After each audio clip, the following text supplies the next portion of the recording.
ខ្ញុំឲ្យខ្ទេចមុខវាខ្ទេចវល់អស់ហើយតែវាអ្នកឯងចូលចិត្តវាយពីខាងក្នុងរបស់ខ្ញុំយល់ទេវាយផ្លូវចិត្តខាងក្នុងរបស់ខ្ញុំក្រំគ្រាដូចធ្លាក់នរកអញ្ចឹងនៅ9-10ឆ្នាំហ្នឹងឥឡូវខ្ញុំចេញពីនរកវិញហើយចង់ប្រាប់អ្នកតែប៉ុណ្្នឹងហើយឈប់ចងកម្មចងពៀជាមួយខ្ញុំទៅនេះជាវីដេអូចុងក្រោយដែលខ្ញុំចង់ផ្ដាំទៅបុគ្គលដែលជាអតីតហ្នឹង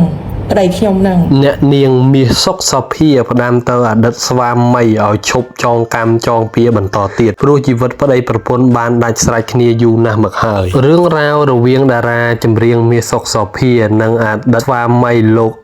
រ៉ាដាទោះបីបច្ចុប្បន្នអ្នកទាំងពីរបានលែងលះគ្នាបានបញ្ចប់ជីវិតជាគូហើយក្តីប៉ុន្តែបញ្ហាផ្ទៃក្នុងរបស់ពួកគេហាក់បីដូចជានៅមិនទាន់ស្ងាត់នៅឡើយនៅតែជាប្រធានបទក្តៅកគុកនៅលើបណ្ដាញសង្គមធ្វើឲ្យមហាជនវែកញែកហើយរឿងនេះគឺតែងតែញោមញីជីវិតឯកជនរបស់អ្នកនាងមាសសុកសុភាមិនឲ្យបានស្ងប់សុខនោះឡើយជាក់ស្ដែងបន្ទាប់ពីចេញមកឆ្លើយតបការរិះគន់របស់មហាជនកាលពីថ្ងៃទី23 ខែឧសភាស្រាប់តែថ្ងៃទី25ខែឧសភាម្សិលមិញនេះម្ចាស់បទឧត្តមស្វាមីគឺបានចេញវីដេអូមួយទៀតឆ្លើយតបទៅនឹងអតីតស្វាមីវិញម្ដងដែលនៅតែចងកម្មចងពៀខ្លួនមិនឈប់សោះអ្នកនាងមាសសុកសុភាបាននិយាយថានេះជាសារចុងក្រោយផ្ញើទៅកាន់បុគ្គលដែលតែងតែខំខ្ញុំមិនលែងសូមបញ្ឈប់ជាបន្ទាន់អ្នកបានបញ្ជាក់ទៅកាន់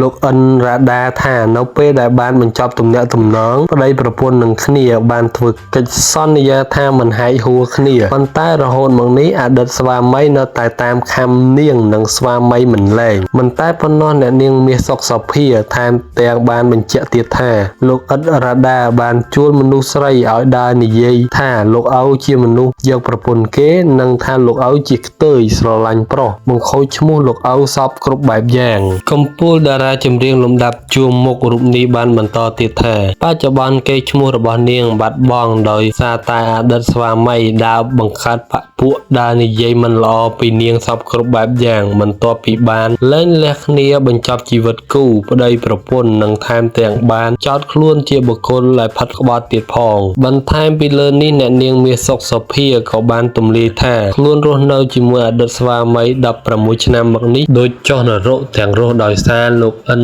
រ៉ាដាធ្វើបាបផ្លូវចិត្តរបស់នាងយ៉ាងខ្លាំងតែពេលនេះនាងចេញពីនរកវិញហើយនឹងផ្ដាំឲ្យតេតស្វាមីរូបនេះឈប់តាមចងកម្មពៀខ្លួននឹងលោកឪដែលជាស្វាមីក្រោយបន្តទៀត